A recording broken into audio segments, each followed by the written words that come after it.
Meenakshi YouTube channel చూస్తున్న వారందరికీ ధన్యవాదములు. నమస్తే. చాలా వీడియోలు చేసి పెడుతూ ఉన్నాను. మరి నచ్చినట్లయితే లైక్ చేయండి, షేర్ చేయండి, సబ్స్క్రైబ్ చేయండి. జాతక చక్రంలో మనకి 12 భావాలు ఉంటాయి. ఈ 12 భావాలలో గ్రహాల స్థితి బట్టి మన జన్మ జాతక చక్రం రీత్యా, మన జన్మ నక్షత్రం రీత్యా గ్రహ దశలు వస్తూ ఉంటాయి. మరి ప్రతి గ్రహ దశ యోగాన్ని ఇస్తుంది. ఈ విధమైన పద్ధతిలో మీకు కానీ ఉంటే, అంటే ప్రతి గ్రహ దశ ఎలా ఇస్తుందండి అంటే, జన్మజాతక చక్రం రీత్యా శుభాధిపత్యాలు వచ్చిన గ్రహ దశలు, పాపాధిపత్యం వచ్చిన గ్రహ దశలు వస్తూ ఉంటాయి కదా. పాపాధిపత్యం వచ్చిన గ్రహ దశలు యోగాన్ని ఇవ్వాలి అంటే ఈ రకమైన పద్ధతి ఉండాలి. మీ జన్మజాతక చక్రంలో ఇలా ఉన్నాయేమో చూసుకోండి. రవి లగ్నకారకుడు, అంటే రవి లగ్నంలో ఉండాల్సిన పని లేదండి. రవితో ఏదైనా గ్రహాలు కలిసి ఉన్నాయా మీ జన్మజాతక చక్రంలో ఉంటే ఆ గ్రహ దశ యోగాన్ని ఇస్తుంది. ఆధిపత్య శుభుడైతే యోగం, ఆధిపత్య పాపి అయినప్పుడు ఆ గ్రహ దశ న్యూట్రల్ గా ఉండిపోతుంది, కానీ ఇబ్బంది అయితే పెట్టదు. ఒక గ్రహ దశ ఇబ్బంది పెట్టకపోతే చాలు కదండి. ఒక శుక్ర మహర్దశ తీసుకుందాం. శుక్ర మహర్దశ ఎన్ని సంవత్సరాలు అండి? ఒక మనిషికి 20 ఏళ్ళు. అంటే రవి దశలో పుట్టిన వాళ్ళకి, కేతు దశలో పుట్టిన వాళ్ళకి చిన్నప్పుడే 20 సంవత్సరాలు శుక్ర మహాదశ వస్తుంది. మరి శుక్ర మహాదశ యోగాన్ని ఇవ్వాలంటే మీ జన్మ లగ్నానికి శుభుడు కానప్పుడు 20 ఏళ్ళు, అంటే ఒక 80 ఏళ్ళ లైఫ్లో 20 ఏళ్ళు పోతే మనకి అది కూడా వయస్సు, మంచి వయసు, సంపాదన వయసులో కానీ ఆ దశ యోగాన్ని ఇవ్వకపోతే ఇబ్బందే కదా. అలా కాకుండా ఆ దశ కూడా ఇబ్బంది లేకుండా యోగాన్ని ఇవ్వాలంటే ఈ రకమైన పద్ధతి ఉండాలి. ఇప్పుడు రవి లగ్నకారకుడు, అంటే రవితో ఏదైనా గ్రహాలు కలిసి ఉంటే ఆ దశలు మీకు యోగాన్ని ఇస్తాయి మీ జన్మ జాతక చక్రంలో. అట్లాగే చంద్రుడికి 4లో ఉన్న గ్రహ దశ యోగాన్ని ఇస్తుంది. ఎందుకంటే చంద్రుడు చతుర్థ భావానికి కారకుడు కాబట్టి. కుజుడికి 3, 6 కుజుడు నుండి మీకు కుజుడు 12 భావాల్లో ఎక్కడ ఉన్న అక్కడి నుంచి 3లో కానీ 6లో కానీ గ్రహాలు ఉంటే ఆ గ్రహాలు యోగాన్ని ఇస్తాయి. బుధుడికి దశమంలో, ఎందుకంటే బుధుడు దశమ కారకుడు. గురుడికి 2, 5, 9, 11లో. మీ జన్మ జాతక చక్రంలో గురుడి నుంచి కానీ 2లో, 5లో, 9లో, 11లో గ్రహాలు ఉండి ఆ దశలు రావాలి. వస్తే 100% యోగం. ఎందుకంటే గురుడు అంటే 4 భావాలు కదండి. మరి ఎంత అదృష్టం. ఇప్పుడు ఈరోజు ఉన్న చక్రం చూద్దాం. గురుడు కర్కాటక రాశిలో ఉన్నారు ప్రజెంట్. రేపు 5వ తారీఖుకి మిథునంలోకి వెళ్ళిపోతారు. గురుడి నుంచి 2లో ఒక గ్రహం ఉంది, ఏది? కేతు గ్రహం. గురుడి నుంచి 3 గ్రహాలు ఉన్నాయి చూడండి, రవి, కుజ, శుక్రులు. నెక్స్ట్ గురుడి నుంచి 9లో శని భగవాన్ ఉన్నాడు. అంటే ఒక్క 11లోనే లేరు, 3 భావాల్లో ఎన్ని గ్రహాలు ఉన్నాయి? 5 గ్రహాలు ఉన్నాయి. ఈ 5 గ్రహ దశలు మీకు ఉండి వస్తే మంచి ఫలితాలు ఉంటాయి. అలా అన్నమాట. రవితో కుజుడు, శుక్రుడు ఉన్నారు. ఇది కూడా శుక్ర కుజులు యోగాన్ని ఇస్తారు. మరి చంద్రుడికి 4లో చూసారా, చంద్రుడికి 4లో గురుగ్రహం ఉన్నారు. ఈరోజు చంద్రుడు మేషరాశిలో ఉన్నారు. చంద్రుడికి 4లో, చంద్రుడికి 4వ స్థానంలో ఎవరున్నారు? గురుగ్రహం ఉన్నారు. అంటే గురు మహాదశ యోగాన్ని ఇస్తుంది. ఇది కూడా ఎలా ఇస్తుందో చూద్దాం. ఉదాహరణ జాతక చక్రం తీసుకొని, ఉదాహరణ జాతక చక్రం తీసుకొని చూద్దాం.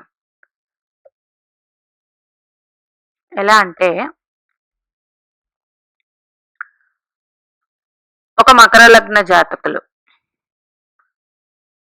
ఓకే, గురుగ్రహం 12వ అధిపతి వ్యయాధిపతి, తృతీయాధిపతి, యోగం ఇవ్వదు కదా. మరి ఇక్కడ చంద్రుడు మేషరాశిలో ఉన్నారు, అశ్విని నక్షత్రంలో. మీరు అశ్విని నక్షత్రంలోనే పుట్టారనుకోండి, అప్పుడు గురుడి నుంచి 2 కేతులో ఉన్నారు, అంటే కేతు మహర్దశ అద్భుతం. అయితే మకర లగ్నం, గురుడు సప్తమంలో ఉన్నారు, చంద్రుడి నుంచి 4, 100% యోగాన్ని ఇస్తుంది. ఇలా అన్నమాట. ఓకే, ఈ రోజు తీసుకుంటే చెప్తున్నాను. ఇట్లా ప్రతి గ్రహానికి చూద్దాం. మరి కుజుడికి 3, 6 అన్నాను కదా. కుజుడికి 3లో ప్రజెంట్ ఏ గ్రహాలు లేవు. ఈరోజు 6లో అయితే గ్రహం ఉంది. ఏంటి? చంద్రుడు. అంటే చంద్రమహర్దశ యోగాన్ని ఇస్తుంది. కుజుడు అయిపోయారు, చంద్రుడు అయిపోయారు, రవి అయిపోయారు, గురుగ్రహం చెప్పేశాను. 4 గ్రహాలు అయిపోయాయి. ఇంక బుధుడికి దశమంలో, బుధుడు తులారాశిలో ఉంటే దశమంలో గురుడు ఉన్నాడు చూడండి ఇక్కడ కర్కాటక రాశిలో, అంటే గురు మహర్దశ యోగాన్ని ఇస్తుంది. ఓకే, బుధుడు అయిపోయారు. ఇంకా శని భగవానుడు, శనికి 8, 12 కదా. 12లో రాహు ఉన్నారు ప్రజెంట్. 8లో 1, 2, 3, 4, 5, 6, 7, 8.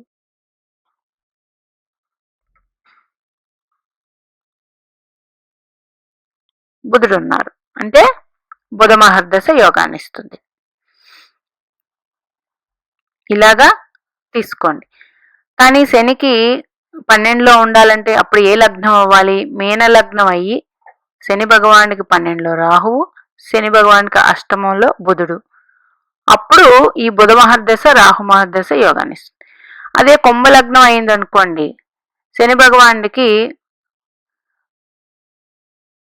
12లోనే రాహు ఉన్నారు,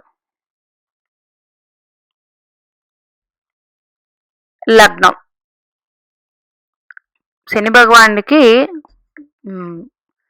2లో రాహు ఉన్నారు, అంటే రాహుకు 2లో శని ఉన్నారు, శనికి అంటే లగ్నంలో రాహు.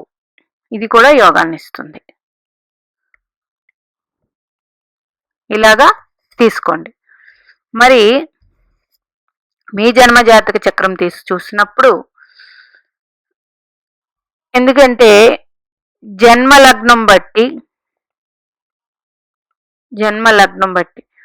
మేషలగ్నం తీసుకుందాం.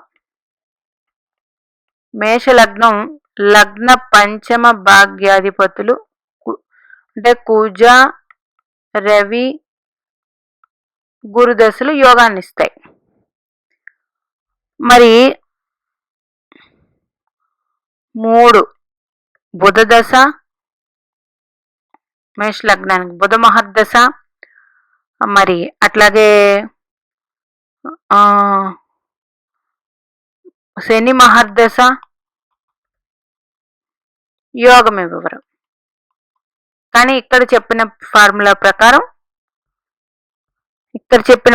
ప్రకారం తీసుకుంటే మేష లగ్నానికి గురుడికి 9లో శని ఉన్నారు, అంటే శని యోగాన్ని ఇవ్వాలి.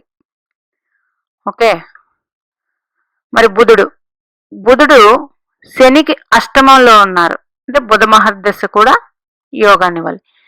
ఇవి శని మహర్దశ ఇస్తుందా అండి? కాదండి. ఏ గ్రహం అయితే ఒక గ్రహం యొక్క కారక ప్లేస్ లో ఉంటుందో ఆ గ్రహ దశ యోగాన్ని ఇస్తుంది. మీకు గ్రహాలు ఎక్కడ ఉన్నా, ఏ భావంలో ఉన్నా అవి పక్కన పెట్టేయండి. ఏదైనా గ్రహానికి తన కారకా ప్లేస్ లో గ్రహాలు ఉండి ఆ గ్రహ దశలు 100% యోగాన్ని ఇస్తాయి. ఆ దశలు మీకు ఆధిపత్య పాపి అయినప్పటికీ యోగాన్ని ఇచ్చి తీరాలి ఈ ఫార్ములాలో. మరి గురుడు, రాహు, రవి, కుజ, శుక్ర అందరూ ఇప్పుడు ఈ రోజున్న చక్రంలో శుక్రుడికే లేదండి. అంటే శుక్రుడికి సప్తమంలో ఎవరు లేరు, అంటే శుక్రుడి నుంచి ఈ రోజున్న గ్రహ దశలో ఈ యోగం లేదు. మరి ఉదాహరణ తీసుకుంటే ఇదే మకర లగ్న జాతకునికి శుక్రుడు పంచమ దశమాధిపతి దశమంలో ఉన్నారనుకోండి ఎవరైనా జాతక చక్రంలో, అంటే యోగకారకుడు స్వక్షేత్రంలో ఉండి దశమంలో ఉంటే అప్పుడు మేషరాశిని చూస్తారు. మేషంలో ఏ గ్రహం ఉన్నా ఆ గ్రహ దశ యోగాన్ని ఇస్తుంది. అంటే మకర లగ్నానికి శనే నీచపడి ఉన్నారనుకోండి, ఉన్నప్పుడు ఈ శుక్రుడు చూపు వల్ల ఆ శని మహర్దశ యోగం కలుగుతుంది. అట్లా తీసుకోండి.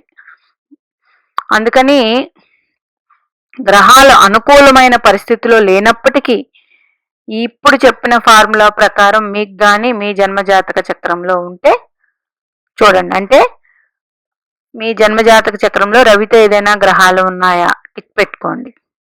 ఆ దశలు రావాలి, వస్తే యోగం. చంద్రుడికి 4లో గ్రహం ఉందా, ఆ దశ రావాలి. కుజుడికి 3, 6లో గ్రహాలు ఉన్నాయా, ఆ దశ ఉందా, ఓకే. బుధుడికి దశమంలో గ్రహాలు ఉన్నాయా, ఆ దశ ఉందా, ఓకే. గురుడికి 2, 5, 9, 11లో ఏదైనా గ్రహాలు ఉన్నాయా, ఆ దశ ఓకే. శుక్రునికి సప్తమంలో గ్రహ దశ ఉందా, ఆ దశ వస్తే ఓకే. శనికి 8, 12లో గ్రహాలు ఉన్నాయా, ఆ దశ వస్తే ఓకే. అంటే ఇలా ఉండి మీరు ఈ పట్టిక రాసి పెట్టుకోండి. మీ చార్ట్ తీసుకున్నప్పుడు ఏ గ్రహానికి ఏ గ్రహం ఎన్నో భావంలో ఉందో చూసుకోండి. దాన్ని బట్టి అతి సులువుగా మీకు అర్థమైపోతుంది. ఇలా ఉంటే 100% యోగాన్ని ఇస్తుంది ప్రతి గ్రహ దశ. మీనాక్షి దేవి ఆశీస్సులు మనందరి మీద ఉండాలని కోరుకుంటూ నమస్తే.